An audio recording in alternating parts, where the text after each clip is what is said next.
नमस्कार नमस्कार, मेरा नाम है राजीव गुरुजाज एनआर के भी और मैं हूँ इस वक्त एडवोकेट प्रदीप नाम्बियार जी के साथ। प्रदीप जी नमस्कार। नमस्कार सर, नमस्कार। और प्रदीप जी और मैं, हम दोनों हैं नेशन नाउ पर। नेशन नाउ हमेशा हमेशा आपके साथ और हमेशा ही आपके साथ रहेगा। आप सब लोगों को जय हिंद, जय महाराष्ट्र, जय भवानी, जय शिवाजी, वंदे मातरम। वंदे मातरम। भारत माता की जय, जय हिंद, जय हिंद। आप सब लोगों को अस्सलाम वालेकुम, सत श्री अकाल, गुड इवनिंग और बाकी सब। So Pradeep ji, to all our viewers in China, ni hao. To all our viewers in Japan, konnichiwa. Habari yako jambo to our viewers in East Africa, South Africa, the continent of Africa, wherever they speak Swahili. Wherever they speak Swahili. And आप सब लोगों के लिए भाई, अगर आपने channel को अभी सब्सक्राइब नहीं किया तो प्लीज कर लें। The Please fastest growing channel of the nation. When you subscribe to the icon, you subscribe to the fastest growing channel of the nation, Nation Now. Fastest growing channel of the nation. तो प्रदीप जी, आज जो ध्वजारोहण हुआ कहाँ पर? अयोध्या में, राम मंदिर पे। बिल्कुल बस जय श्री राम। और उसके अलावा 350वां शहीदी दिवस भी है इसका, गुरु तेग बहादुर जी का। Yes, yes. गुरु तेग बहादुर के साथ उनके 3 जो चेले थे उनको भी मार दिया गया बड़ी बेरहमी से, वहीं चांदनी चौक पे जहाँ पर शीशगंज गुरुद्वारा है। और आखिर में गुरु साहब का शीश काट दिया गया। और जो बंगला साहब गुरुद्वारा है ना प्रदीप जी, Exactly. और आगे जाकर के है वो, गोल्डा खाने के बाद yes, है। yes, yes, वहाँ पे उसको बंगला साहब गुरुद्वारा इसलिए कहते हैं, वहाँ पर गुरु साहब का एक शिष्य था, क्योंकि औरंगजेब ने ये हिदायत दी थी कि इसके शरीर का अंतिम संस्कार नहीं होगा। तो वो उनका शरीर ले गया और अपने बंगले में रख करके उसने अपने बंगले को आग लगा दी, जहाँ पर आज बंगला साहब गुरुद्वारा है। तो उन गुरु साहब के शिष्य ने अपने ही बंगले को आग लगा दी ताकि उनकी अंत्येष्टि हो सके गुरु साहब की। और गुरु तेग बहादुर को ये कहा गया, बहुत कुछ कहा गया, भाई आप मुसलमान बन जाइए, ये बन जाइए, वो बन जाइए। मना कर दिया उन्होंने कहा भाई तू कौन है कुछ बोलने वाला, मैं तो यहाँ पर आया हूँ अपनी जान को हथेली में लेकर के। भाई मत्तीदास, सत्तीदास और दयालदास, तीनों के तीनों, एक को उबले हुए पानी में मार दिया गया, एक को आरे से काट दिया गया और एक को आग में जला दिया गया। तो मतलब वो क्या, औरंगजेब को ये सब करने में मजा आता था मुझे लगता है। मतलब आज वो historic prime minister Modi Dharmadhwaj, Dharmadhwaj Ram मंदिर में एग्जैक्टली उन्होंने कहा कि अपने अंदर के राम को जगाइए, अपने अंदर, अपने भीतर में जो राम है उसको जगाइए। गुलामी के जंजीरों से हमको निकलना है, विचारों से हमको निकलना है। We need to move ahead, विकसित भारत की तरफ। और विकसित भारत तब होगा तो आप अंदर के राम को आप जगाएंगे। I mean he was very very poetic. आज प्राइम मिनिस्टर मोदी जी बहुत पोइटिक थे। 500 साल के संघर्ष के बारे में बात किए, किस प्रकार से अनगिनत लोगों ने अपने बलिदान, त्याग देकर आज ये दिन देखने को मिला। He counted all the sacrifices of all the people who lay down their lives for this 500 साल के इतिहास। And I am very happy to note that he also remembered the 20 Nihangs yes, who had taken over बिल्कुल the site of the Babri Masjid way back. I think it was around 1858 or 1859 मुझे याद नहीं। तब उन्होंने वो पूरी site जो है टेक ओवर कर ली थी। और उसके बाद इसलिए वो जो निहंग बाबा थे, जो निहंग सेक्ट था, उनके जो आज के जो वंशज हैं उनको बुलाया गया था राम मंदिर के इनॉग्रेशन के वक्त। So these Nihangs had gone inside and they had taken over and they had started to perform Aarti and everything. And by the way, yes, while we are talking about Nihangs and the Sikhs, let me tell you, there was some kind of a referendum was held in Ottawa in Canada while it was snowing from Sikhs, from Khalistanis, who said that whether or not there should be Khalistan. So all the Canadians, 99% of the Canadians said, great, we hope you will get your Khalistan, get out of Canada. That's number one. Number two, ये खालिस्तानियों को ये उनको याद होना चाहिए किस खालिस्तान की बात कर रहे हैं आप। जब सिख साम्राज्य था, it was the Sikh kingdom of Maharaja Ranjit Singh ji Maharaj का जब सिख किंगडम था सर, उसकी राजधानी तो लाहौर थी। And most of the territory was in what is now Pakistan and north western frontier province, जिसको केपीके कहते हैं आजकल, और थोड़ा बहुत अफगानिस्तान भी था। तो I hope they have worked it out with their Pakistani friends कि भाई ਅਸੀਂ आ रहे हैं तो लाहौर साडा कैपिटल होएगा, तो we will have our capital of Khalistan should be Lahore. मतलब इतना तो होना जाएंगे किधर सर? आपने कहा Khalistan can but not in India, it has to be out of India. जी। अब कनाडा कह रहा है you can have Khalistan but not in Canada, फिर But not in Canada. Khalistan ही जाएंगे जहाँ पे खालिस्तान है, खालिस्तान जहाँ पर है वहाँ ले लो, पकड़ लो। And most of Canada by the way is empty anyway, so Yes. कहीं पर भी बना लो, उसमें क्या है मतलब। But what they say by the way is please extradite them to wherever they came from. However what people don't understand is, as most of these immigration lawyers say, बाद में जो ये I think it was done by Canadian television, that these Sikhs who have gone over there, and some of them are there illegally, they are told by their lawyers to keep participating in these Khalistan protests so that their credentials as people who have been persecuted in India, that keeps Yes, getting yes, emphasized. yes. And then of course there is Rahul Gandhi साहब। राहुल गांधी साहब ने कहा तो आज की तारीख में तो पगड़ी पहनने की भाई साहब मना है हिंदुस्तान में। वंडरफुल। जैसे जोरान ममदानी साहब हैं, वो कहते हैं I am the last Gujarati Muslim remaining, कि गुजरात में सारे मुसलमान खत्म हो गए हैं। उनसे पूछना चाहिए वो 3 करोड़ 80 लाख मुसलमान जो है वो मतलब क्या है। चलिए, in any event I like Zohran Mamdani by the way, I really like him and the way he ran his campaign, we should learn from him and he was actually able to put Trump on the back foot. Victory douses all what happens before it. And I have always liked Meera Nair's films, by the way. Yes, and I am also very parochial because that is not a Malu Nair, that is not a Malayalam Nair, that's a Punjabi Nair. उसने अपना नाम change कर लिया Nair. But anyway, whatever it is, I loved Mississippi Masala. What a great film. And Sarita Chaudhary, who was the leading girl over there, along with Denzel Washington. And if you remember on Lemon, Sarita Chaudhary came on the RKB show. So I was, oh God, I'm so happy. In any event, we've got our old friend Nizamuddin Rain Saab with us. Can we go to him, please? Nizam Saab, namaskar. नमस्कार sir. How are you, sir? How are you? अरे इतने दिनों के बाद मिल रहे हैं। Both of them. And our friend Mukesh Gandhi बहुत साहब, बिजी चल रहे थे। कैसे हैं सर? सब ठीक तो है निजाम बहुत साहब? अच्छे। और मुकेश गांधी जी को देखा खुशी हुई। अरे मुकेश गांधी जी ने तो गोल्डन कलर की जैकेट पहन रखी है सर। यस सर, सोने की थ्रेड है ये, एक जैकेट 1.5 करोड़ की है, मैं बता रहा हूँ आपको। सर, ये इनसे उधार लेके हम भी एक आध दिन पहनेंगे उसको। हाँ बिल्कुल सर, इनसे वो उधार मत देना, गोल्ड थ्रेड जो है वो उधार ले लेना सर। ना ना, गुजराती गोल्ड किसी को नहीं देता, अकेले रख। सर आपको गिफ्ट दे दूंगा मैं, कोई वादा नहीं है। थैंक यू निजाम साहब, क्या बात है सर। आप बड़े भाई हैं, कभी भी दे। Sir wonderful wonderful. So Nizam Sahab, yes आपसे पूछ रहा हूं कि हमारे आदरणीय सम्माननीय बड़े अच्छे मित्र हैं हमारे अमित साटम साहब, वो बने भारतीय जनता पार्टी के अध्यक्ष, और पहले आते ही उन्होंने बोला कोई खान यहां पर क्या नहीं बनेगा, मेयर नहीं बनेगा, खान नहीं, कोई मेयर नहीं बनेगा। उसके बाद बोलते हैं हमारे दोस्त, क्या नाम है उसका, क्या नाम है, असलम शेख साहब, असलम शेख साहब के बारे में बोलते हैं उस पाकिस्तानी की बात क्यों सुनूं मैं। सर ये क्या हो रहा है, मैं अभी तक समझने की कोशिश कर रहा, हर एक से पूछ रहा हूं ये हो क्या रहा है, ये जरूरत क्या पड़ गई ये सब बोलने की। निजाम साहब आप बताइए ये क्या हो रहा है ऐसा है, हमारे मुकेश गांधी जी भी हैं बहुत अच्छे, क्योंकि वो पैनलिस्ट हैं और बहुत अच्छा बात करते हैं। मुझे खुशी होती है क्योंकि वो बातों को समझते हैं। लेकिन साहब, अमित साटम साहब का जिस दिन से अपॉइंटमेंट हुआ, अमित साटम ने मुंबई को लेकर कोई बात नहीं। अभी जैसे उन्होंने खान, अब भाई कौन बना रहा है ये, किसी ने कहा क्या सर, किसी कांग्रेसी ने, किसी एनसीपी वाले ने, किसी समाजवादी वाले ने, किसी जो है मुस्लिम लीग वाले ने, या किसी एमआईएम वाले ने ये कहा क्या हम जो है खान मेयर बनाने जा रहे हैं, ऐसा किसी ने कहा? वो उनके दिमाग की, उनके भेजे की खुद की उपज है, अपने मर्जी से आग लगाने का और फिर लोगों से कहने का कि भाई आदमी आग लग गई है, आइए हम इसमें और लोगों को जलाएंगे। तो ये तो उनका बेमाने वाला सवाल है। हाँ, अगर किसी ने कहा हो कि भैया इस राज्य के किसी फला साहब ने कहा कि हम बनाएंगे, हमने तो खानी ही बनाना है, तो बात उनकी समझ में आती है, उनका दर्द अपने को समझ में आता है। जब किसी ने कहा ही नहीं है और किसी ने ना तो डिमांड किया है।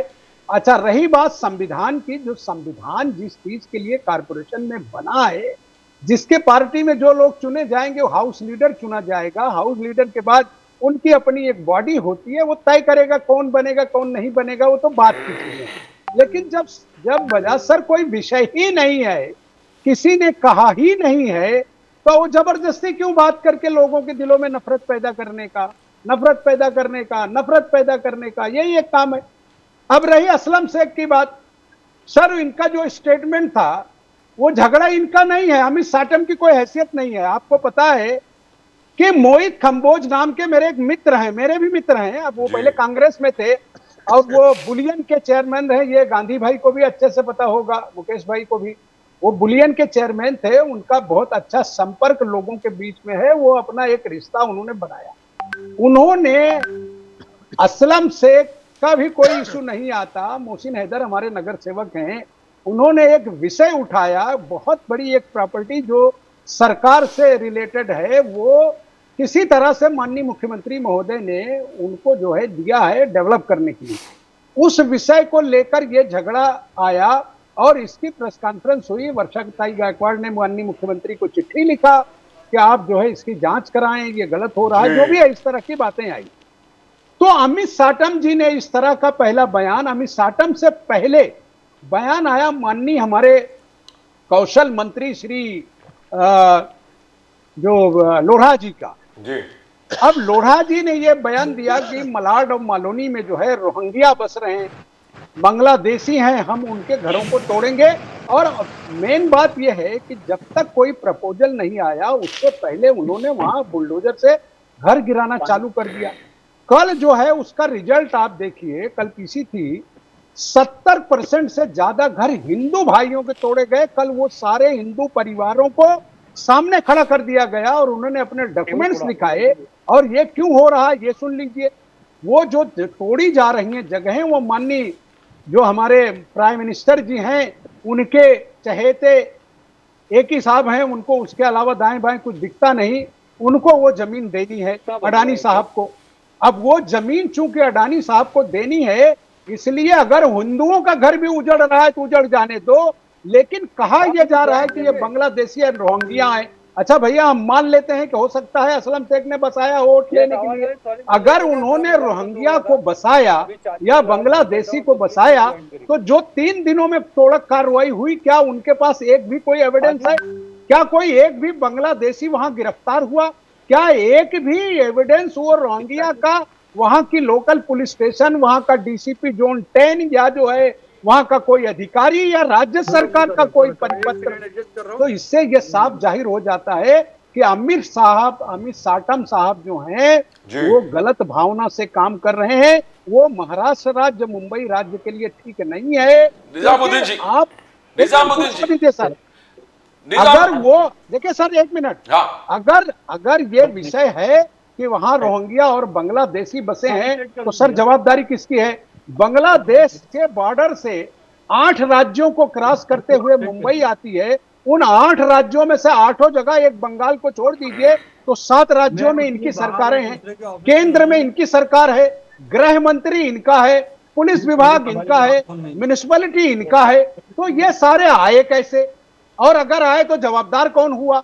तो इसलिए ये एक नफरत पैदा करने का अमित साटम का तरीका है, जो मुंबईकर इसको मान्य नहीं करेगा। मुंबई में हर समाज है, चाहे वो गुजरात से आता है, चाहे राजस्थान से आता है, चाहे उत्तर प्रदेश से आता है, सब रोजी रोटी कमा रहे हैं। आप किसी के अंदर नफरत पैदा करके उनका घर मत उजाड़ो। धर्मध्वज मोदी साहब ने धर्मध्वज ले लो ना, धर्मध्वज जिस प्रकार से 500 साल के बाद ऐतिहासिक, एक प्रकार का ऐतिहासिक जो इवेंट हुआ आज, और इसमें जिसने मोदी साहब ने कहा अपने आप अपने अंदर राम को जगाइए, राम आपके अंदर है, उसको जगाइए, राम ही विकसित भारत का रास्ता दिखाएगा और 2047 का जो टारगेट है वही। तो किस प्रकार से देखते हो आप, किस प्रकार से निजामुद्दीन? हाँ बोलिए, मेरी बात सुनिए। धर्मध्वज अयोध्या, भगवान राम जो है वो आदर्श पुरुष हैं, इससे किसी को इनकार नहीं है, वो भगवान है। आपने अगर मौलाना आजाद की किताब पढ़ी हो तो मौलाना आजाद ने अपनी किताब में लिखा, भगवान राम को इमामुल हिंद का, इमामुल हिंद का यानी इमामों का इमाम, यानी धर्म का सबसे बड़ा आदमी। तो इसमें किसी मुसलमान का कोई विषय नहीं है। एक, अब कोई मुसलमान झंडा रोहन करने तो नहीं जाएगा, धर्म ध्वज नहीं फहराएगा। धर्म ध्वज फहराने के लिए 4 शंकराचार्य, आप मुझे बताइए कि क्या चारों शंकराचार्य वहां गए थे? अगर हिंदू धर्म की बात हो तो मैं, हमारे पंडित जी आ गए, उनका स्वागत है, हमसे बढ़िया वो बता सकेंगे हिंदू धर्म के बारे में। मैं तो शिव भक्त सर मैं अपने मित्रों से जो सुनता हूं वही बात कर रहा हूं। अब अगर मोदी जी पीठ थपथपा रहे हैं तो साहब तो ये सुप्रीम कोर्ट ने बनाया, और उस जमाने में भी जो हमारे धर्माचार्य थे, मतलब जगत गुरु शंकराचार्य, जगत गुरु शंकराचार्य के साथ क्या हुआ ये आपको भी पता है। तो इसमें किसी ने राम ध्वज का, किसी ने देश में विरोध किया क्या? पूरा देश प्रसन्न है, खुश है। साहब अब अपने देश में खुश नहीं रहेगा तो कहां रहेगा? तो अगर जब सारे खुश हैं और सारे लोग आपका सहयोग कर रहे हैं तो फिर आपको किसी को गाली देने की आवश्यकता नहीं, गाली नहीं। आपने कहा कि मोदी साहब, मगर 500 साल सर, बाबर के जमाने से, बाबर ने डिस्ट्रक्शन किया, मोदी जी के काल में रिवाइव हुआ, निजामुद्दीन जी मोदी जी के काल में रिवाइव हो गया, तो क्या हक नहीं बनता? हक नहीं बनता। हम कह रहे हैं 500 साल क्यों, 1000 साल की बात करिए ना। बाबर को लाने कोई मुसलमान गया था क्या? बजाज साहब आप बताइए ना। जी, राणा सांगा गए। बाबर को लेने कोई मुसलमान गया था? राणा सांगा गए थे। क्या बाबर किसी हिंदू के लिए युद्ध किया क्या? अभी जो बहस फालतू कराई जाती है, देखिए भगवान राम पर पूरी दुनिया में किसी को ना तो कोई एतराज है, और जो जिन्होंने कभी अगर किसी ने एतराज किया होगा तो उनके अपने लोग होंगे। इस देश में बसने वाला मुसलमान, इस देश में बसने वाला दूसरी कम्युनिटी जो है, भगवान राम के अपने आदर्श के रूप में देखती है और बहुत बेहतर तरीके से देखती हैं। ऐसा नहीं है कि सिर्फ देखती हैं। आपने उत्तर प्रदेश के एजुकेशन डिपार्टमेंट में देखा होगा कि जब हम लोग पढ़ रहे थे, यानी ये मेरा ख्याल है कि 70-70 के आसपास, पंडित जी 70 के आसपास भी हम लोगों को सब्जेक्ट में पढ़ाया जाता था। और दूसरी चीज ये है कि जब कोई उसका विवाद आया, उस विवाद की पूरी स्टोरी देश के सामने है। विवाद के बाद एक सुप्रीम कोर्ट का एक जजमेंट आया, उस जजमेंट को पूरे देश ने स्वीकार किया। पूरे देश में एक किसी ने कहीं पत्थर मारा क्या? एक देश में किसी ने पूरे कहीं सवाल उठाया क्या जजमेंट आने के बाद? उसके बाद फिर ये विषय नहीं रह जाता। और धर्म ध्वज, ये कोई जरूरी नहीं कि एक ही बार तो साल में हर बार फहराने जाना है। जैसे हमारे जैन धर्म में है, हर साल जो है वो ध्वज फहरता है, उसके लिए लाखों करोड़ों लोग इकट्ठा होते हैं देश में, वो अपने धर्म का प्रचार करते हैं। सो निजाम साहब, इसके पहले कि मैं I'll have to go to Mukesh Gandhi साहब, then I'll go to Shailesh Pandey जी। शैलेश पांडे जी, स्वागत है आपका। जय Shri Ram. Thank you so much for coming sir. बहुत बहुत धन्यवाद आपका। हर हर महादेव। नमस्कार, धन्यवाद। जय श्री राम। Thank you. आप सब लोगों को ये बता दूं, सारे बाकी दर्शकों को भी जानकारी दे दूं, आज सुप्रीम कोर्ट में जो पिटीशन लगी हुई थी जिसपे आर्गुमेंट होनी थी कि 50% की जो रिजर्वेशन है उसको क्रॉस नहीं करना लोकल बॉडी इलेक्शंस में, सुप्रीम कोर्ट ने अब अगली डेट 28 तारीख की दी है, उसके ऊपर शायद फैसला होगा। और आज फैसला नहीं हो पाया, उनका भाई 28 तारीख तक वेट करते हैं, then we will see what to do, specially with regard to corporation elections. BMC हो गई, पीएमसी हो गई, बाकी 28 के 29 जितनी भी कॉर्पोरेशंस हैं उनके बारे में फैसला तब होगा, ये कहा जा रहा है। और दूसरी चीज, आप सब लोगों को आज हिंद की चादर गुरु तेग बहादुर की शहीदी दिवस के बारे में आप सब लोगों को बताना बहुत जरूरी हो जाता है। उनको भावभीनी श्रद्धांजलि, उनको और उनके 3 साथियों को, भाई मत्ती दास, भाई दयाल दास और भाई सत्ती दास को। और उन्हीं के नाम पे बंगला साहब गुरुद्वारा भी है, शीशगंज गुरुद्वारा भी है जहां उनका शीश काटा गया था।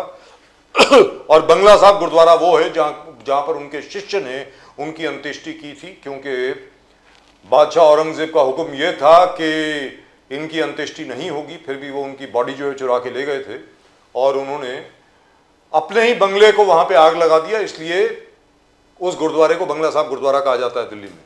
But anyway that's just my 2 bit. Mukesh Gandhi साहब, आप ये बताएं कि लोकल बॉडी इलेक्शंस सर इतने सालों से रुकी पड़ी हैं, अब ये 50% का जो रिजर्वेशन का जो आ गया है, it is obviously A clerical error.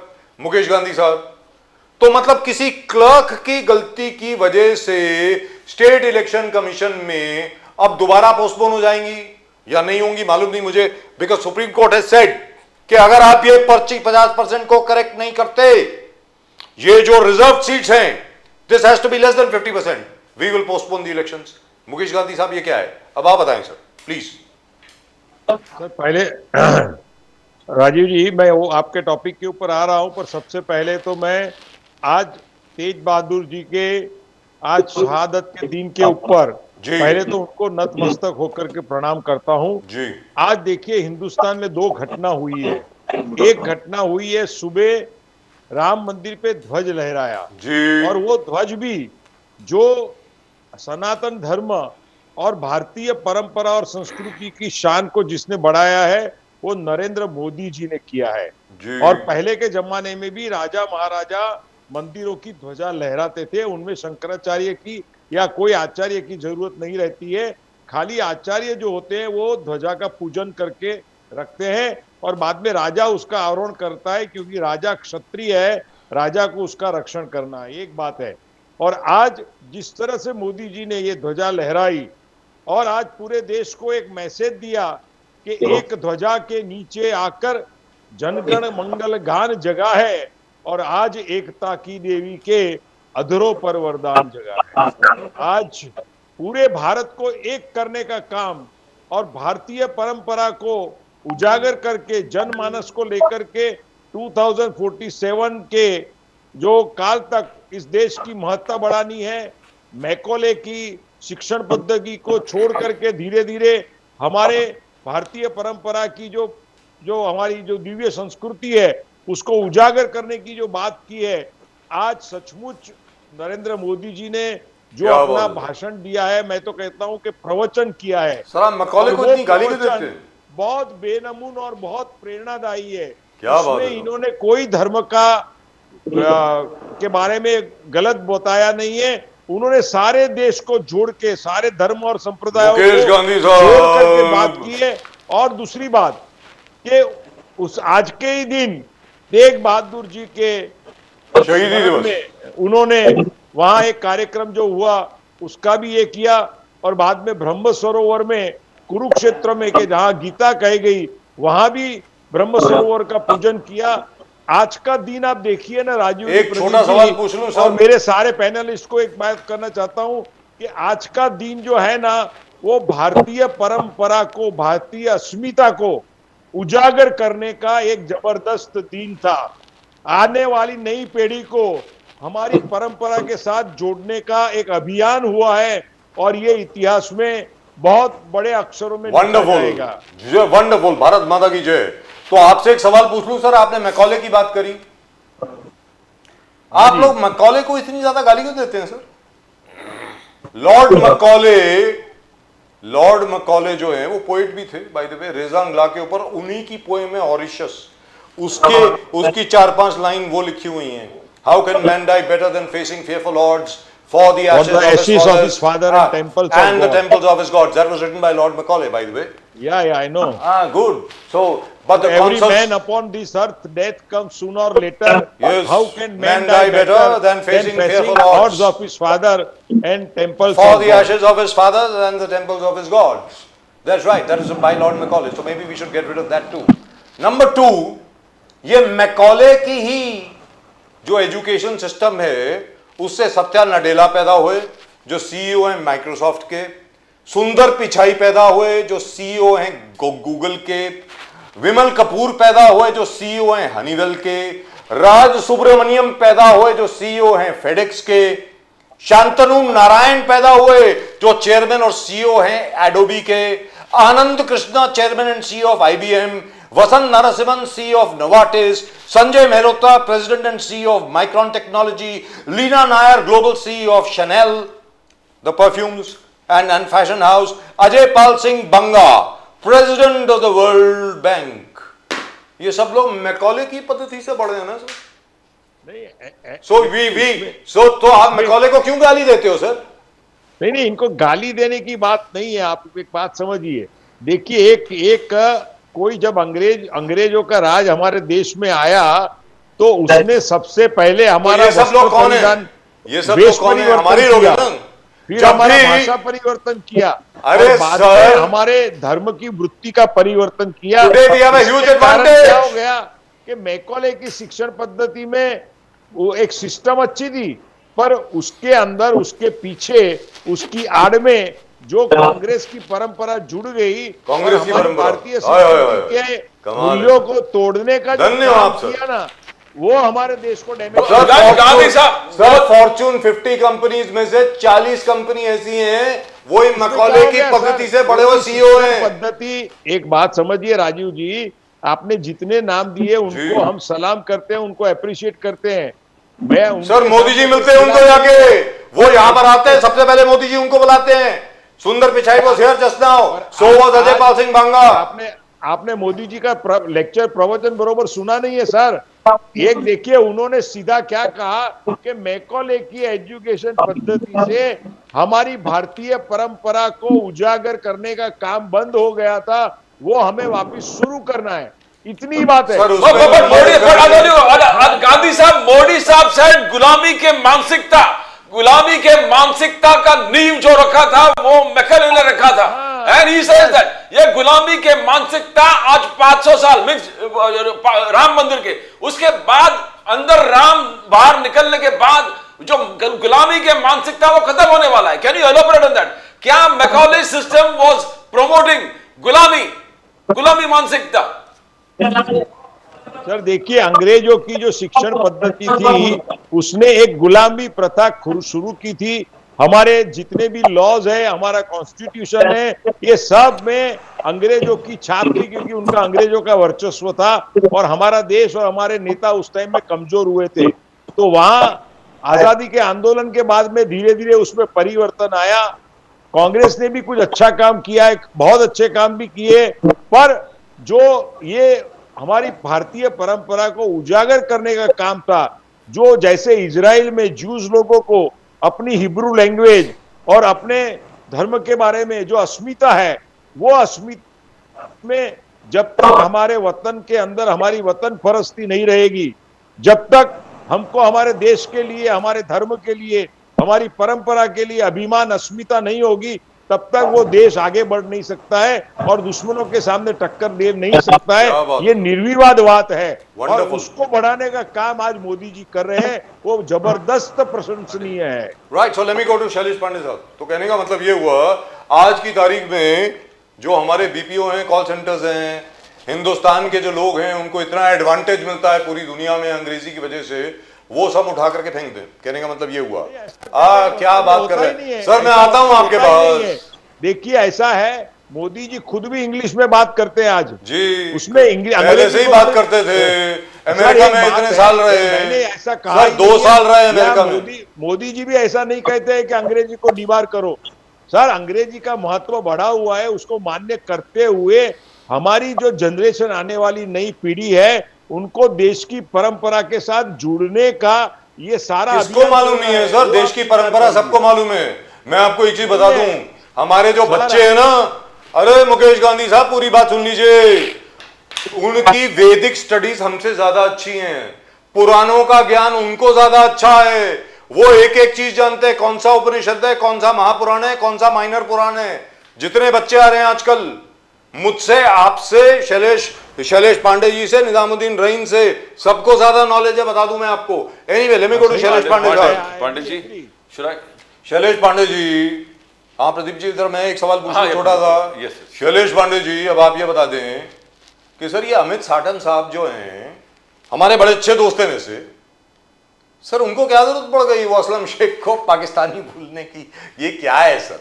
मतलब come on, Aslam Shaikh has been a minister here, मंत्री थे, अभी आजकल एमएलए हैं, देश के संविधान के ऊपर शपथ लेते हैं, उनको आप पाकिस्तानी बुला रहे हैं और ये कह रहे हैं कोई खान नहीं बनेगा मेयर मुंबई का। अरे कौन बना रहा है सर? कोई बना रहा है किसी खान को? यहां पर मुंबई में कोई खान बन सकता है? That is one. नंबर 2, संविधान के मुताबिक कोई भी धर्म का कोई भी शख्स, कोई भी जात का कोई भी मेयर बन सकता है, but that's a separate issue. अब आप बोले sir, Shailesh Pandey ji please go ahead.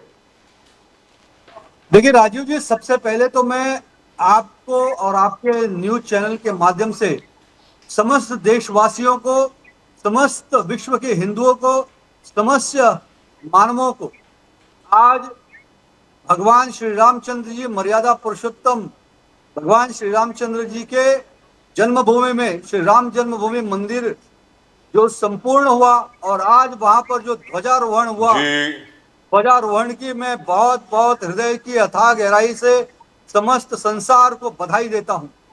आज देश के यशस्वी प्रधानमंत्री आदरणीय नरेंद्र मोदी जी के शुभ हस्तों से राष्ट्रीय स्वयंसेवक संघ के संघ चालक, उनके प्रमुख उपस्थिति में आज ये ध्वजारोहण का कार्यक्रम संपन्न हुआ। पूरे देश, पूरी दुनिया ने आज ऐसे पावन अवसर, पावन पल, पावन क्षण को अपने दिलों में बसाया।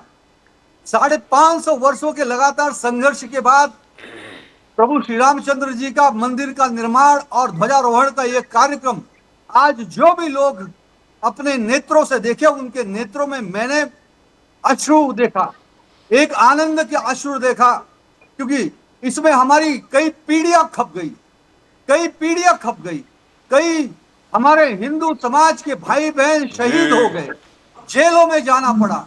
जिस प्रकार से कांग्रेस और सपा की सरकारों ने हिंदू समाज का उत्पीड़न किया, उस उत्पीड़न की भी याद आज आई।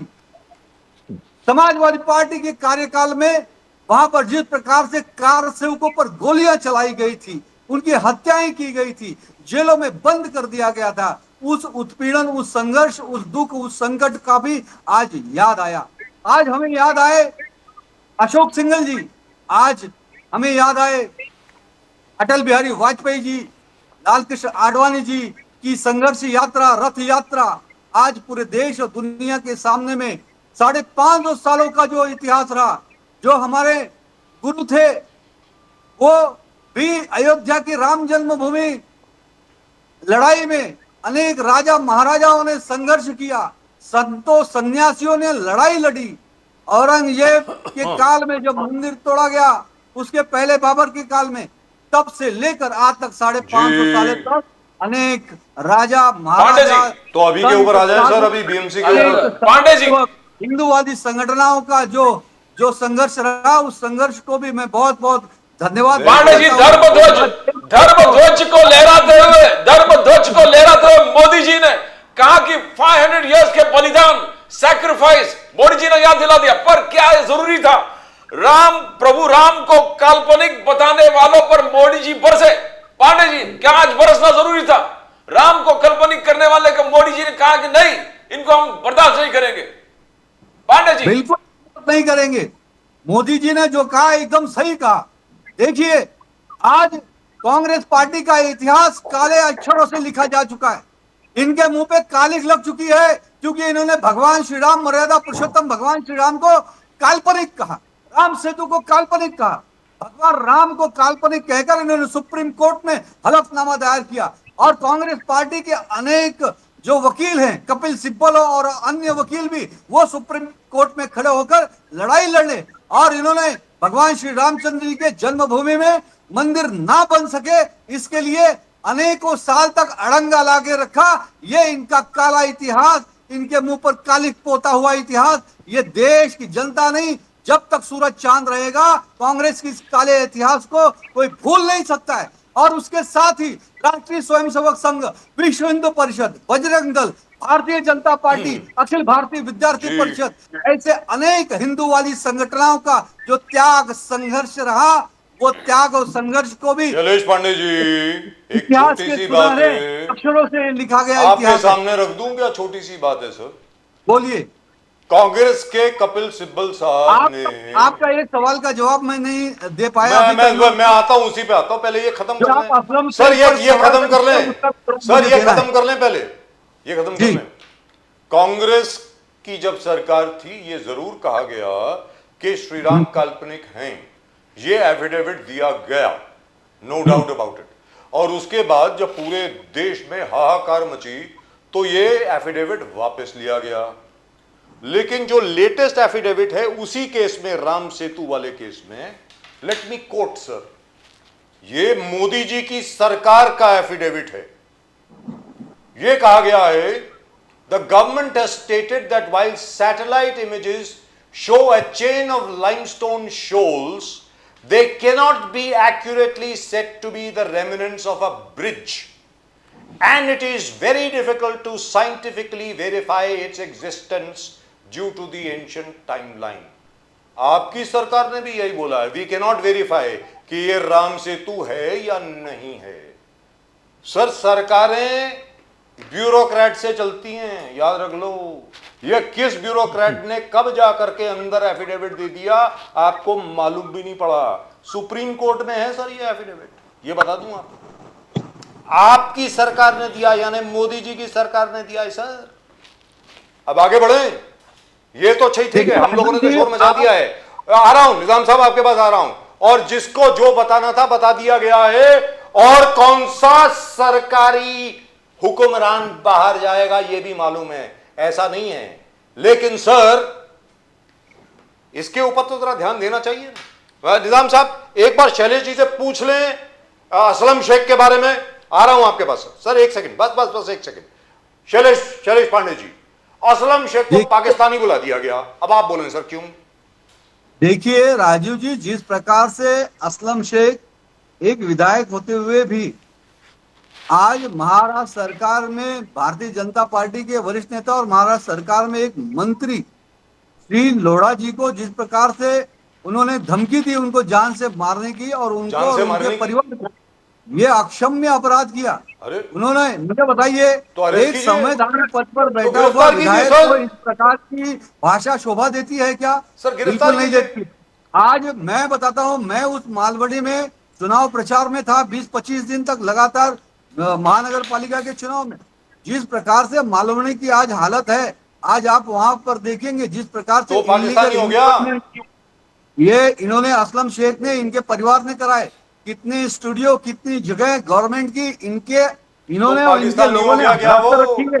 क्या उस पर कार्रवाई नहीं होनी चाहिए क्या? सर। मैं बताऊं, क्या अनैतिक अवैध अतिक्रमण को कोई समर्थन दे सकता है क्या? बिल्कुल नहीं तो दे सकते सकता। समर्थन। I agree आज with you। असलम शेख और उनके साथियों के द्वारा मालवनी और मलाड के उस इलाके में किया गया जो अनैतिक अनधिकृत अतिक्रमण है, उसको तो उस पर कार्रवाई होनी ही चाहिए। बिल्कुल ये होनी स्पष्ट चाहिए। भारतीय जनता पार्टी की भूमिका I है agree और with यही you। भूमिका मंत्री लोढ़ा जी की थी। तो वो तो सही थे, वो तो महाराष्ट्र के जनता की आवाज और अवैध बांधकाम के खिलाफ कार्रवाई की बात कर रहे हो, कार्रवाई कर रहे हैं। तो इसमें उनको बुरा लगने की क्या जरूरत है कि आप किसी की जान लेने की बात कहते हैं कि एक मंत्री की, भारतीय जनता पार्टी के वरिष्ठ नेता का, उनका और उनके परिवार की आप जान ले लेंगे, जान लेने की बात करेंगे? ये तो सरासर गलत है। और ये महाराष्ट्र में देवेंद्र फडणवीस, देवा भाऊ आज मुख्यमंत्री और गृह मंत्री के रूप में है और यहाँ पर डॉक्टर बाबा साहब अम्बेडकर का संविधान चलता है और संविधान के रहते हुए किसी भी प्रकार से कोई भी असंवैधानिक, अनैतिक, अवैध अतिक्रमण करता है, उस पर कठोर से कठोर कार्रवाई होती रहेगी। देवा भाऊ का बुलडोजर चलता रहेगा और सदैव चलता रहेगा, ऐसा मैं What I am surprised about is, sir Mangal, मैं जरा बैकग्राउंड बता दूं। आ रहा हूं निजाम साहब, आपके पास आ रहा हूं। असलम शेख साहब के खिलाफ मंगल प्रभात लोढ़ा जी ने कंप्लेंट फाइल करी। उन्होंने कहा है कि मुझे और मेरे परिवार को धमकी मिली है इन जनाब से। सर अभी तक पुलिस ने कार्रवाई क्यों नहीं करी? अभी तक अरेस्ट क्यों नहीं किया उनको? आपसे पूछो, आपकी पुलिस है, देवेंद्र फडणवीस साहब होम मिनिस्टर हैं। कोई शख्स भी किसी मंत्री के खिलाफ धमकी दे दे जान से मारने की और उसके परिवार के खिलाफ, और आप लोग कुछ नहीं कर रहे हैं, ये क्या है? शैलेश पांडे जी। जी बिल्कुल कार्रवाई होगी। जो भी उन्होंने असंवैधानिक विषय बोले उस नहीं पर नहीं, राजीव जी का पॉइंट बरोबर है। पहले पांडे जी उनका जवाब दीजिए। देखिए राजीव जी, मैं एक बात इंटरप्रेट बीच में करता हूँ कि ये जो ट्रैक पे चले गए। मुकेश भाई, पांडे जी गलत ट्रैक पे चले गए, मालूम नहीं है। वो बहस में मत पड़िए पांडे जी, आपको जानकारी नहीं है। सर मैं एक क्लैरिफाई करना चाहता हूँ इन बिटवीन। पांडे जी 2 मिनट, लोढ़ा जी की जो छवि है, 2 मिनट। मुकेश गांधी जी कुछ बोलना चाह रहे हैं, बोलिए गांधी साहब, फिर मुझे निजाम साहब के पास जाना है। मुकेश गांधी जी बोलिए। एक बात करता हूं आने वाले कि इसमें लोढ़ा क्या जी होगा? एक सेकंड सर, शैलेश जी एक पांडे जी 1 मिनट आप सर, एक सेकंड। उतरी हुई है पांडे जी, और 1 मिनट उस पर दीजिए भी मुझे। कार्रवाई सर होगी। मुकेश गांधी साहब को बोलने दीजिए ना, एक सेकंड सर, एक सेकंड। हाँ बोलिए बोलिए बोलिए, मुकेश जी बोलिए। सर मेरा ऐसा कहना है कि इसमें ये जो साटम ने जो बोला है ना, वो उन्होंने असलम के विरुद्ध में नहीं बोला था। एक्चुअली क्या था कि साटम के पेट में दुखता था कि उद्धव ठाकरे जी की शिवसेना जो थी वो मुस्लिम मतों के तुष्टीकरण से जीत के आती थी। इस जीत के लास्ट टाइम वो लोकसभा में लोग के आए थे, तो उनको गिराने के लिए साटम ने ये बॉम्ब फोड़ा था और ये बॉम्ब उठा लिया असलम जी ने। और इसमें क्या हो गया, एक बात कहां थी और कहां चली गई, और उद्धव जी अभी मजा कर रहे हैं। Right, so let me go to Pandey ji तुष्टिकरण हो रहा था क्या? तुष्टिकरण था पॉलिटिक्स में, एमवीए के पॉलिटिक्स में आपको तुष्टिकरण का बू लगा। जो अमित साटम को कहना कि कोई खान नहीं बनेगा मुंबई का मेयर, पांडे जी क्या तुष्टिकरण आपने देखा? जी बिल्कुल, आप देखिए मैं तो ये कहता हूँ, हिंदू हृदय सम्राट आदरणीय बाला साहब ठाकरे जी ने क्या कहा था उसको आप ध्यान से सुनिए। अगर शिवसेना का कांग्रेस होगा, कांग्रेस की तरफ जाएगी तो मैं मेरी दुकान बंद कर दूंगा। I will shut my shop. तो शिवसेना शिंदे बंद जी ने कर कर देंगे, दी ना कभी भी बंद कांग्रेस ऐसे के ही। साथ नहीं जाएंगे, ऐसा उन्होंने स्पष्ट बोला था। जी। लेकिन आज उद्धव ठाकरे जी किस प्रकार से शिवसेना को पूरा कांग्रेस के गोद में ले जाकर बिठा दिए। और वो तो छोड़िए, आप शिवसेना की विचारधारा, बाला साहब ठाकरे की अरे विचारधारा पांडे को जी, उन्होंने पूरा खिलाई सच तो कर बोलो। दिया है। और उस पर तो कांग्रेस जाने के दो। एजेंडा पे काम अरे कर रहे हैं। पूरी और इन्फॉर्मेशन तो दो सर। नहीं, शैलेश निजाम जी, जी को बोलिए, शैलेश जी, निजाम जी को अरे जवाब मुकेश दीजिए। गांधी साहब एक जवाब सेकंड। प्रॉपर दीजिए। शैलेश पांडे साहब एक मिनट। किस प्रकार से सर दिल्ली में लेट मी गो टू निजाम साहब। हिंदुस्तान जिंदा है। आज जिस तरह की बात, एक हिडमा मारोगे हजारों हिडमा पैदा होंगे। सर वो तो आज दिल्ली की बात हो गई ना sir, that is got nothing to do with us. ये सर एक मिनट इनके लोग खड़े हो जाते। सर, और फिर उद्धव पाकिस्तानी ठाकरे बुलाने का क्या मतलब हुआ? मेरी तो समझ में नहीं आया। नक्सलियों के साथ खड़े हो जाते हैं, जिहादियों के साथ खड़े हो जाते हैं। जितेंद्र अवार्ड, अच्छा शैलेश पांडे जी, मैं जाऊं? जितेंद्र अवार्ड को तो आपने बनाया अभी, सेक्रेटरी एमसीए का। ये तो मुस्लिम तुष्टीकरण, मुस्लिम वोट बैंक के लिए ही काम कर रहे हैं ना। अरे आशीष शेलार साहब ने, आपके आशीष शेलार साहब ने, शैलेश पांडे जी, शैलेश पांडे जी, मराठी शैलेश पांडे जी, चरण स्पर्श, शैलेश पांडे जी, शैलेश पांडे जी। ये तो भाषावाद, प्रांतवाद, सर एक मिनट सर प्लीज, अलगाववाद के साथ mister Pandey please, may I please be heard. Jitendra Awhad साहब की जो आपने बात करी, आशीष शेलार साहब ने उनको अभी सेक्रेटरी बनाया है मुंबई क्रिकेट एसोसिएशन का। आशीष शेलार साहब के सपोर्ट से वो इलेक्ट होके आए हैं एमसीए में। आज आप निजाम साहब, डबल स्टैंडर्ड है। निजाम साहब एक छोटी सी बात आपके सामने रखना चाहता हूं सर। जो एक्चुअली क्या है कि अमित साटम साहब ने जो बोला कि कोई खान नहीं बनेगा बीएमसी का, सर वो क्या है कि किसी ने जान करके उनसे पूछा कि जोहरान ममदानी बन गया उधर न्यूयॉर्क सिटी में, मेयर बन गया, तो यहां पर भी क्या ऐसा हो सकता है? तो उसके जवाब में उन्होंने बोला था। अब आप बोलें सर।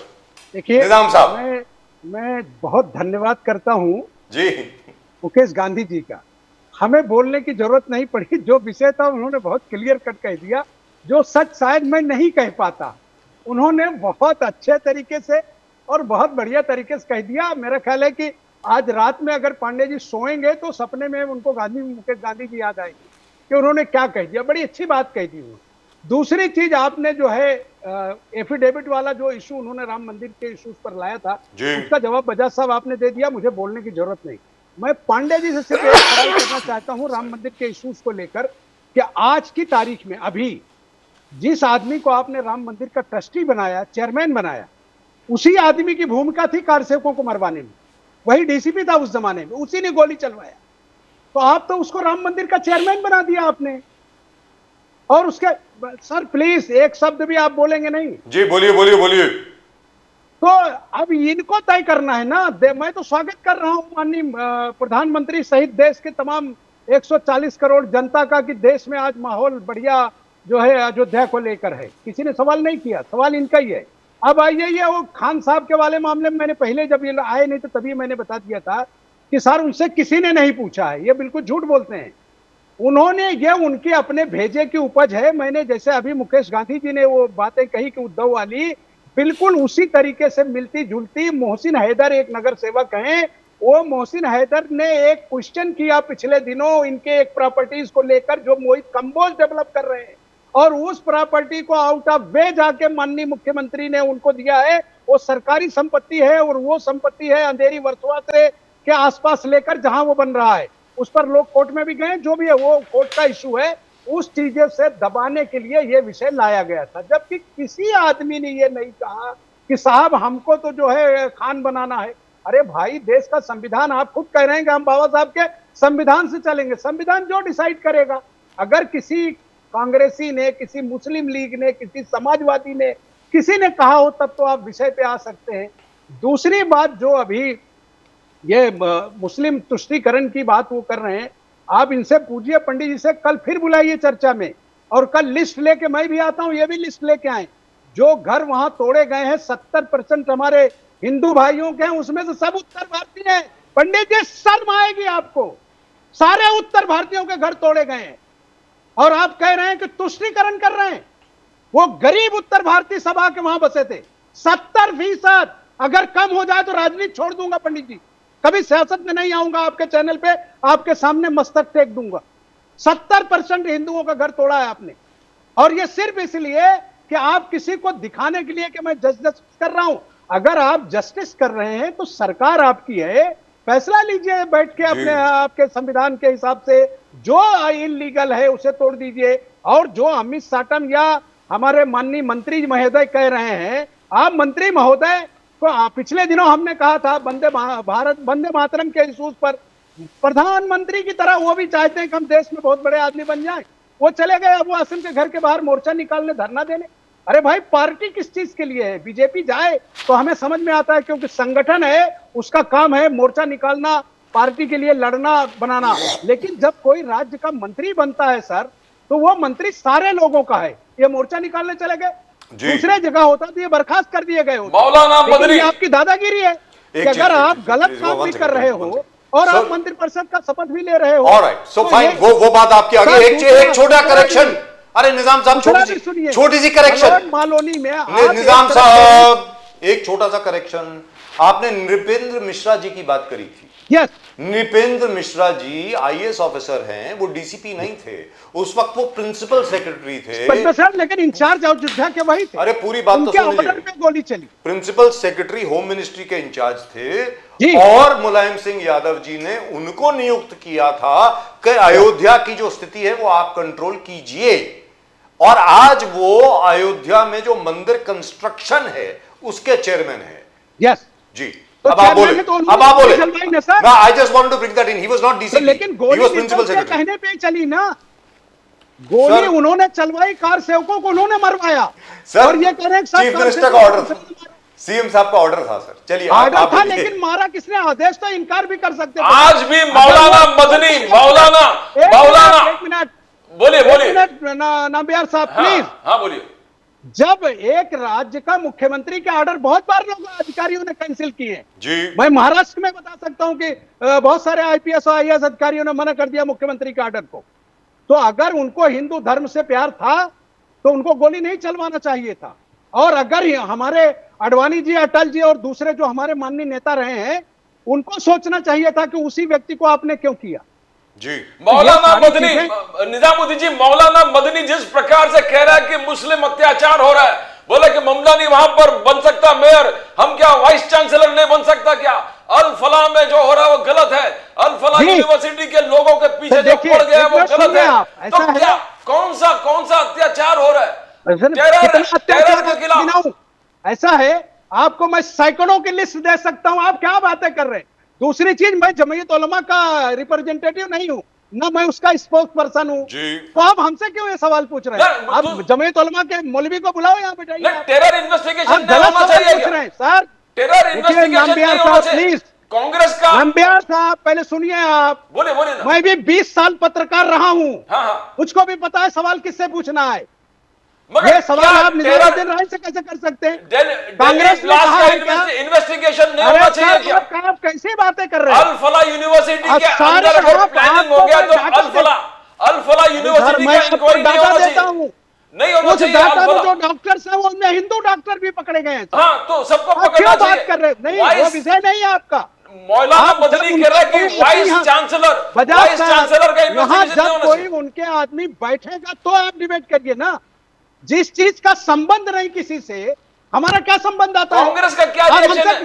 कांग्रेस क्या संबंध आता है? कांग्रेस इन्वेस्टिगेशन होना चाहिए नहीं होना चाहिए अल फलाह? अरे मैं कह रहा हूं कि कांग्रेस ने किसी इन्वेस्टिगेशन का विरोध किया क्या आज तक?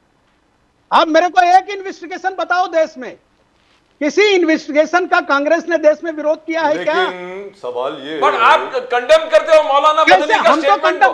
सर, देश में आतंकवाद की परछाई भी अगर पड़ती है तो हम उसको कंडम करते हैं। और लाने वाले कौन लोग हैं आतंकवाद के साथियों को?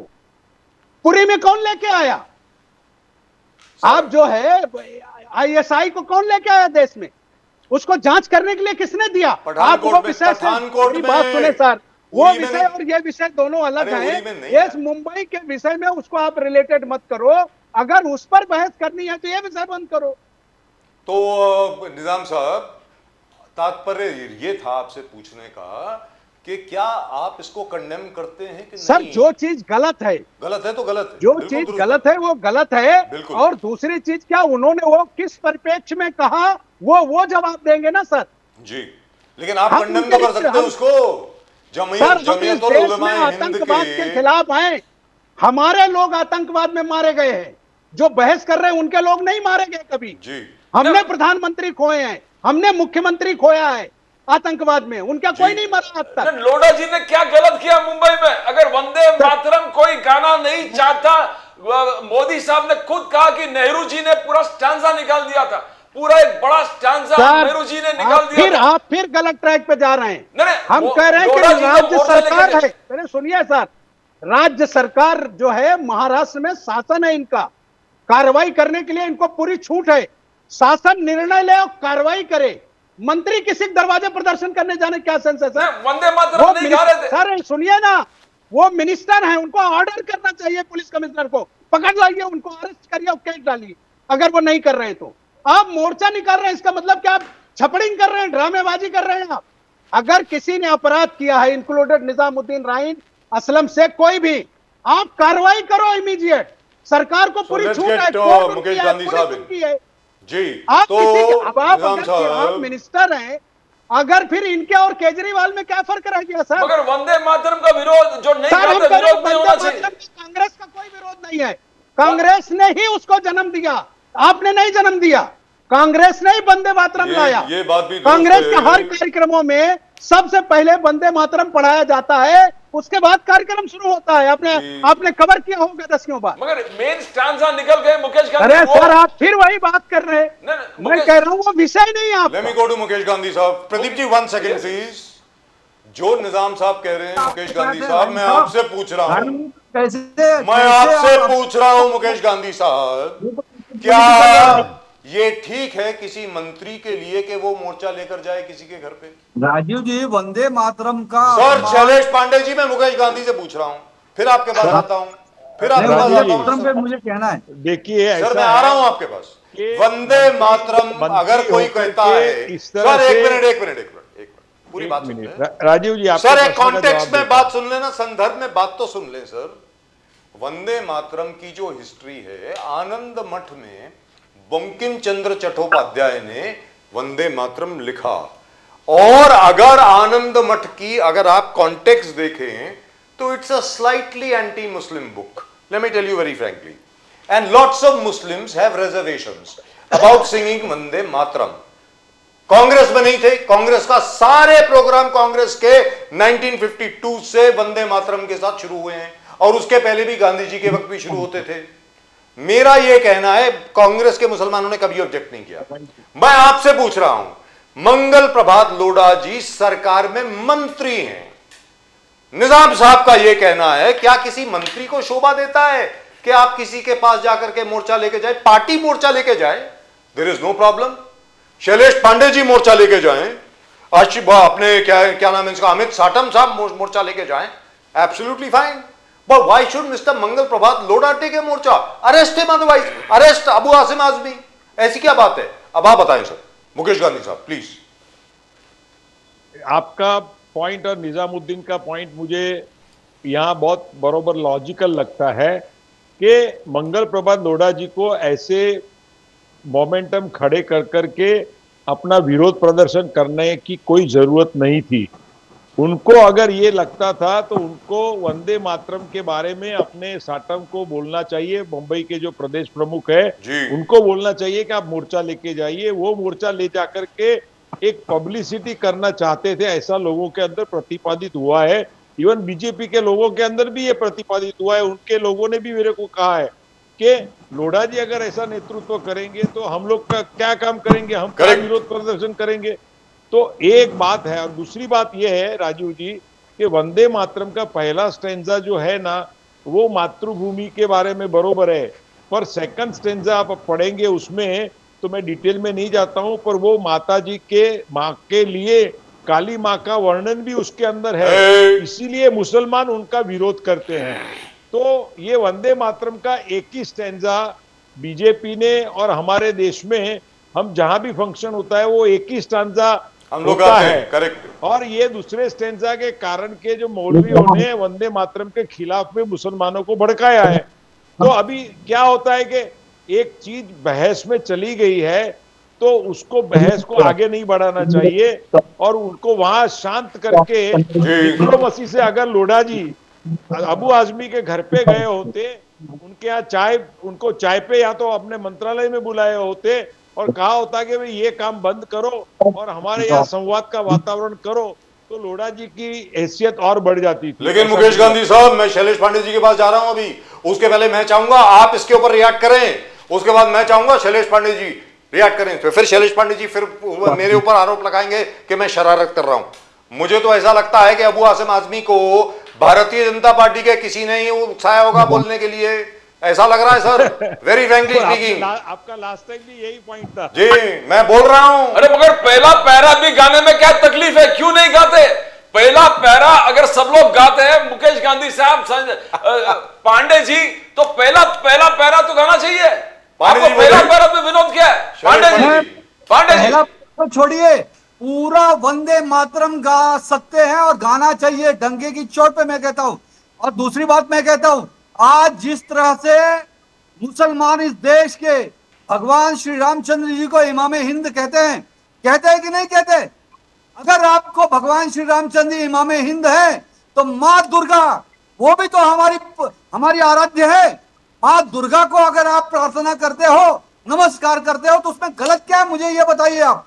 वंदे मातरम, जिस वंदे मातरम को गाकर देश के स्वतंत्रता सेनानी अपने प्राणों की आहुति दे दी, फांसी के फंदे पर झूल गए भारत माता को आजाद दिलाने के लिए, देशभक्ति का गीत है।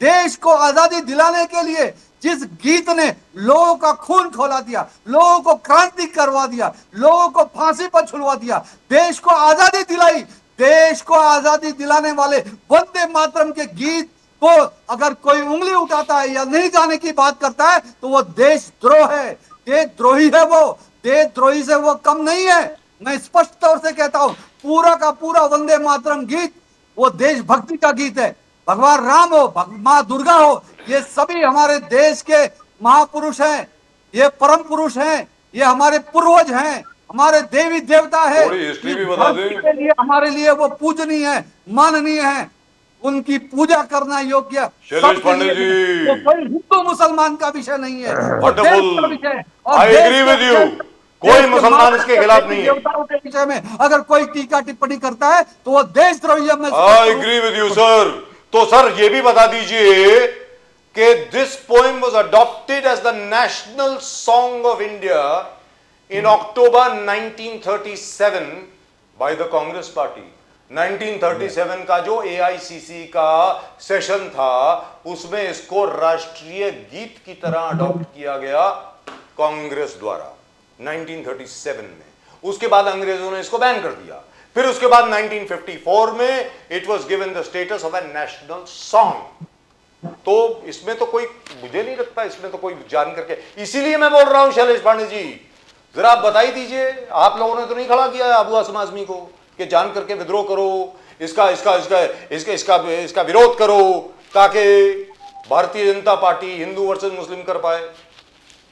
शैलेश पांडे जी, बिल्कुल गलत बात है राजीव जी। हिंदू मुस्लिम का ये विषय है, अबू आजमी ने खड़ा किया।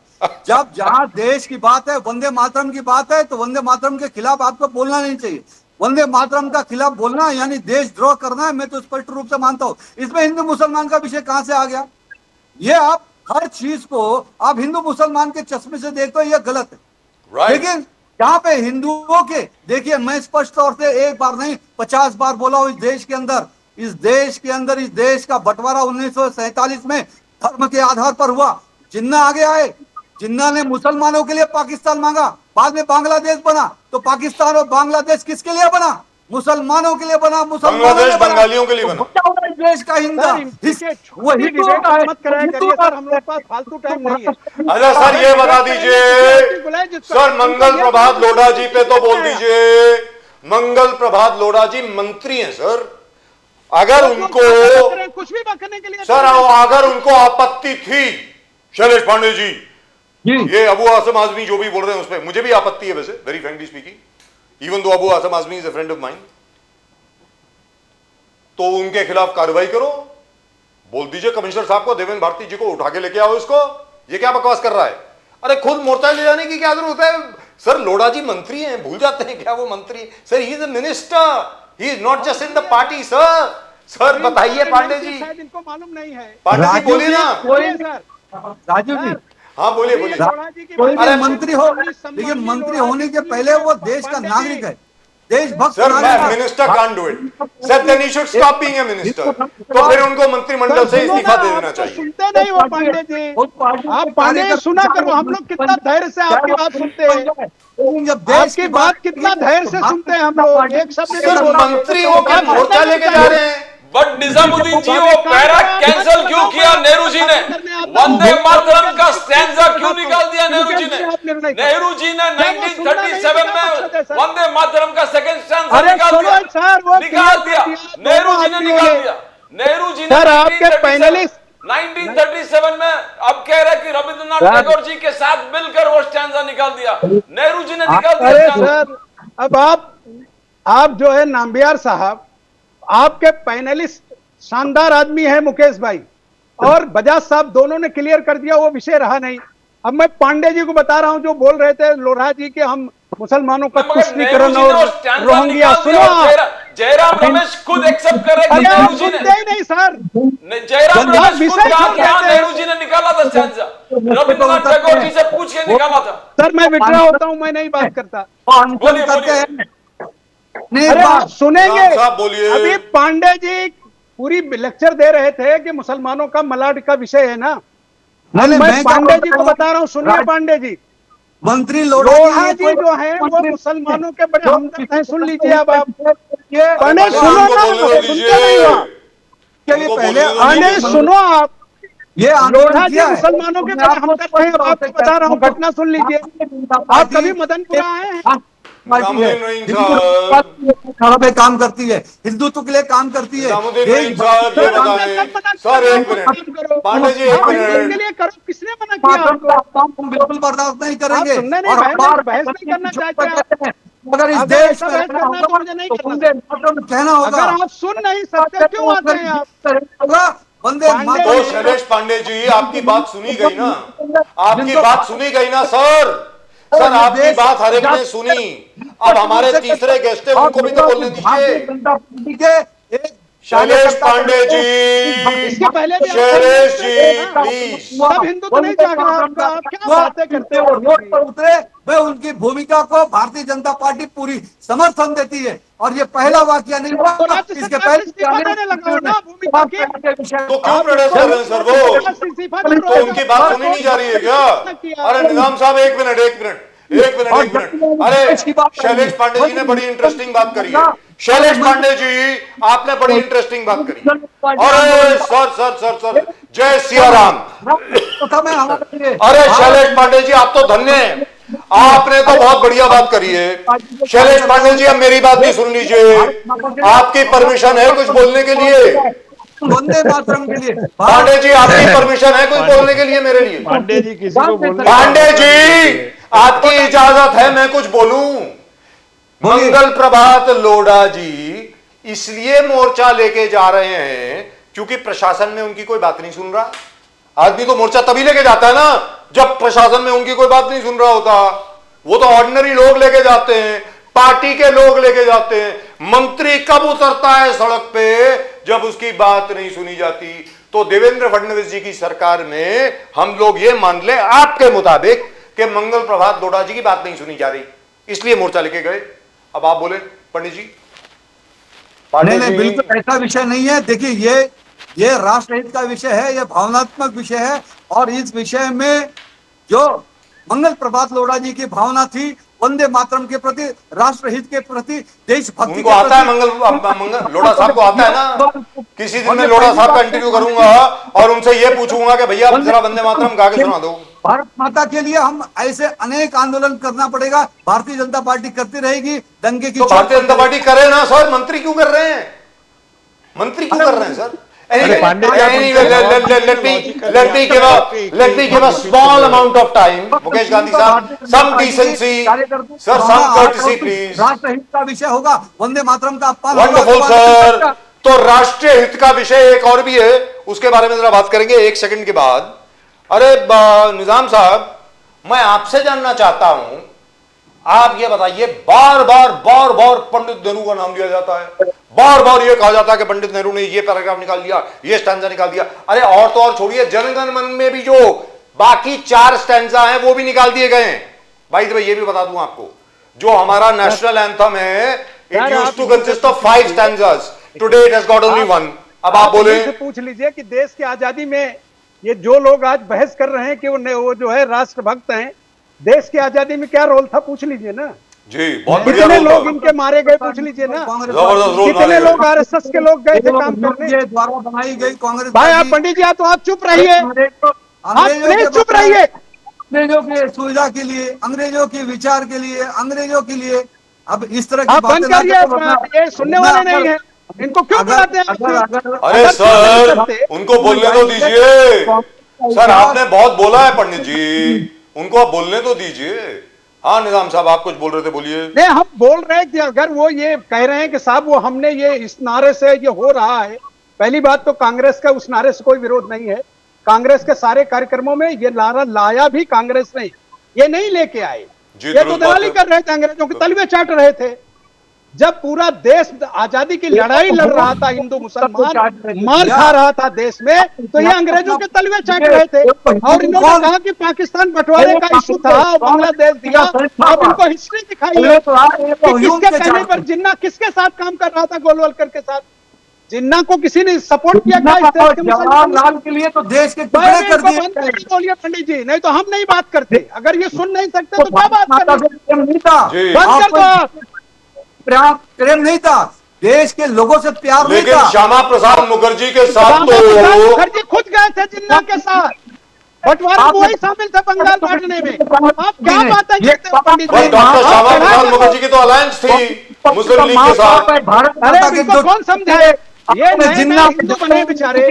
प्रधानमंत्री अरे शैलेश पांडे जी, हिंदू महासभा और मुस्लिम लीग की अलायंस थी बंगाल में, और एनडब्ल्यूएफ अभी इनको बताए कौन?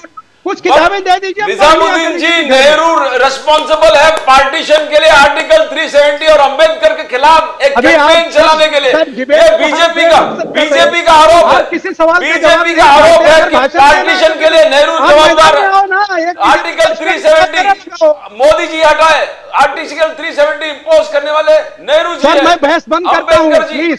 नहीं, आप बोलिए, इसका जवाब तो दीजिए। मैं नहीं काम करता आपके पास, जब आपका पैनलिस्ट आपकी बात नहीं सुन सकता, क्यों बुलाते हैं आप?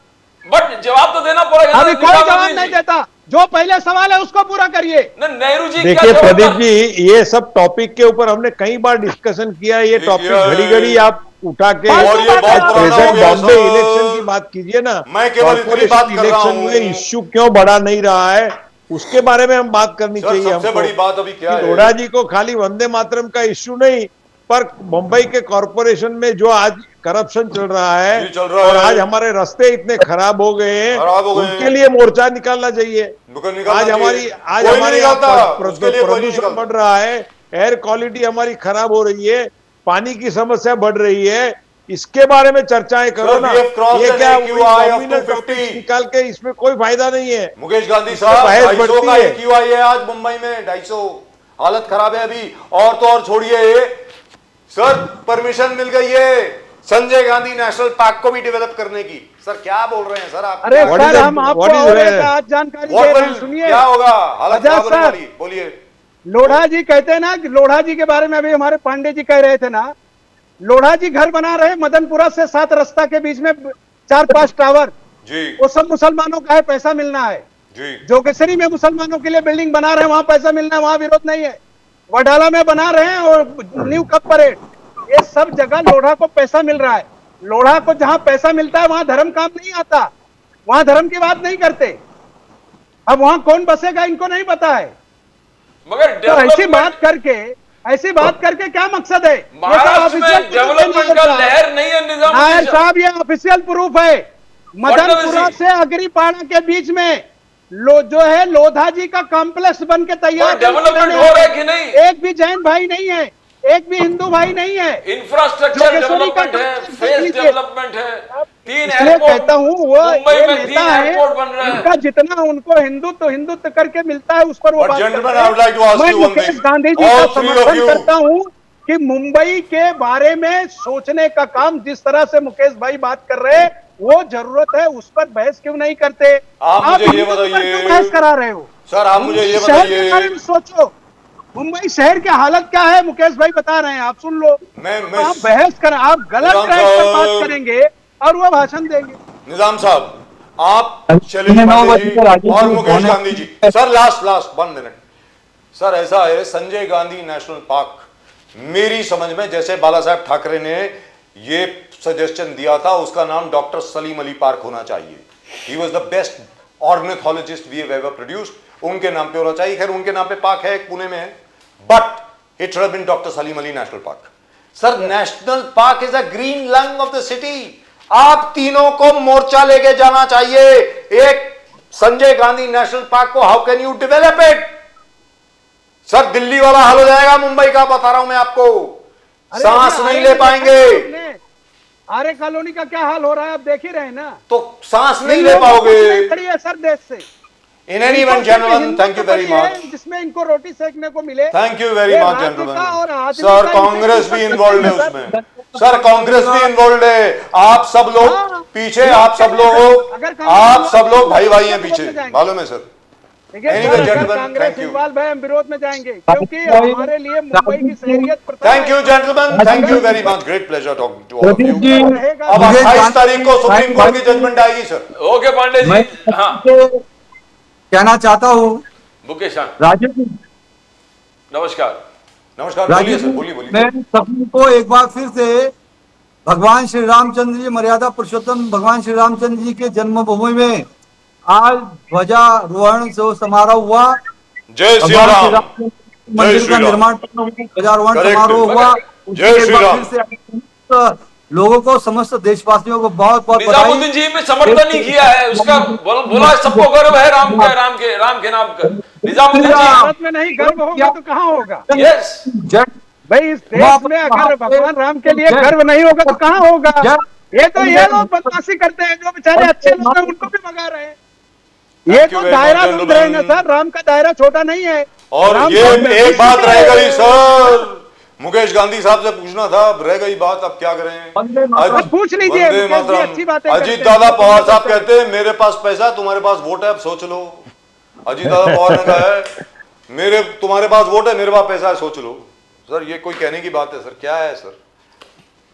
मुकेश नहीं गांधी नहीं, साहब, उन्होंने ऐसा कहा था कि मैं, सर, मुझे मालूम है क्या कहा था, हम मुझे क्या बता रहे पावर हो? में है, हमारे पास फंड है, आपकी हमारे पास योजनाओं का, आप हमारे पास से फंड मिलेगा। उन्होंने कहा कि हमारे आप पास फंड है, तुम्हारे पास शासनकर्ताओं से वोट। उनका कहने का मतलब नहीं था कि हमारा फंड आपको हाँ, ट्रांसफर बिल्कुल होगा। बिल्कुल बिल्कुल बिल्कुल। तो ये बिल्कुल। जरा मिसकोट हो गया है। हाँ। अगर इसमें अजित पवार का जी कोई बोलते fault हैं नहीं फिर विड्रॉ कर लेते हैं, मुकेश गांधी साहब फिर बोलते हैं फिर विड्रॉ कर लेते हैं। कभी 300 करोड़ का प्रॉपर्टी ले लेते हैं, बोलते मुझे मालूम ही नहीं था, मेरे घर से 300 करोड़ गया। लेकिन सर, मुकेश ये गांधी बात- साहब, ये द बात फैक्ट बहुत- रिमेन्स। बहुत कंट्रोवर्शियल है। सर, अभी सर। अंजलि दमनिया आपने उसके ऊपर काम कर रही है, उनको बुला के एक बार इंटरव्यू करिए। सर मुकेश गांधी साहब, एक चीज तो है, मुंबई शहर के बारे में बात करने के लिए किसी के पास टाइम नहीं है। Let's be very clear. हाँ जो जी, आपने हाँ बात जी। निकाली है ना, बीएमसी के चुनाव जो हैं, हो सकता है पोस्टपोन हो जाए, हो सकता है ना हो, मुझे मालूम नहीं है। फ्राइडे को क्या होगा मुझे मालूम नहीं है। सुप्रीम कोर्ट हैज सेड कि 50% की जो लिमिट है हम लोग क्रॉस करने नहीं देंगे, और वो 50% की जो लिमिट क्रॉस हो चुकी है, 54%, 58% तो मुंबई में ही हो गई है, बाकी हर जगह पे भी हो गई है। अब मैं आपसे जानना चाहता हूं मुकेश गांधी साहब और निजाम साहब, मुंबई के सिविक प्रॉब्लम जो है उनके बारे में कब बात करेंगे?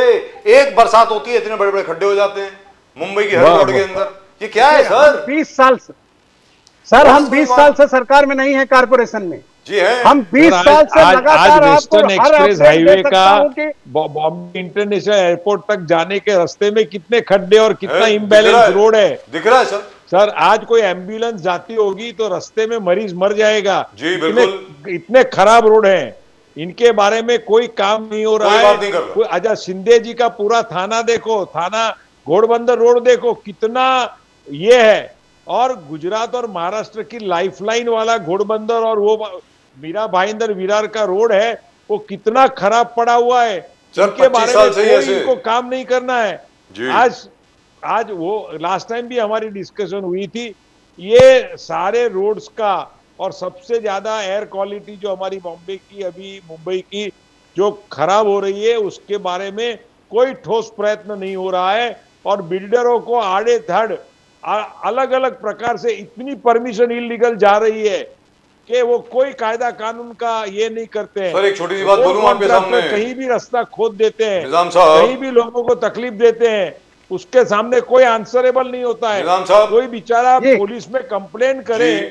तो भी पुलिस भी उनकी सुनती नहीं है। सर, कैसे इतनी सुनेगी? सच हलीक हकीकत है यार। सर, कैसे सुनेगी?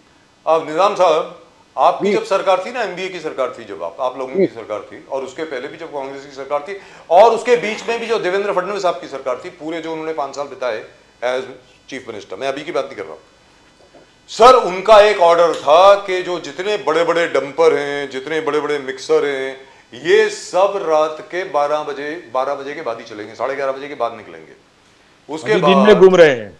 सर एकनाथ शिंदे साहब ने पूरी परमिशन दे दी, जब मर्जी चलाओ, जहां मर्जी चलाओ। सर, डू यू नो यही गलत हो रहा है सर। देखिए, सर, मैं डू यू नो किसी द अमाउंट पार्टी ऑफ का विरोध पोल्यूशन दे नहीं करता, कॉजिंग? लेकिन हालात ऐसे हो गए हैं सर कि बिल्डरों के कब्जे में आ गई है पूरी मुंबई। यस। वो लोग जो चाह रहे हैं अपने मर्जी से कर रहे हैं। वो आप कहीं आप आइए कभी, आप फिर भी मुकेश जी वगैरह तो बड़े इलाकों में रहते हैं, आप कभी छोटे इलाकों में आके देखिए, आपको चलने के लिए रास्ता नहीं है, रोड पे डंपर खड़ा करके उधर ही काम कर रहा है, और मिक्सिंग मशीन लगा के ट्रैफिक का हाल बुरा है। बिल्डिंग में से गिरे लोग मर गए, उसी में पानी जो जमा करके रखते हैं उसमें 9 लोग मर गए थे। सर, सरकार की ड्यूटी है, मैं नहीं, इंसान है जो मरे, किसी भी घर का हो सकता है, तो उसके लिए गवर्नमेंट को डिसाइड करना चाहिए कि रात को इतना बजे से काम करो, इतना बजे बंद करेंगे। उनकी पुलिस पैसा ले लेती है और गाड़ी को जाने देती है, तो ये तो सामाजिक प्रॉब्लम सर, है। अभी रोक ही नहीं है, अभी रेस्ट्रिक्शन कहाँ है?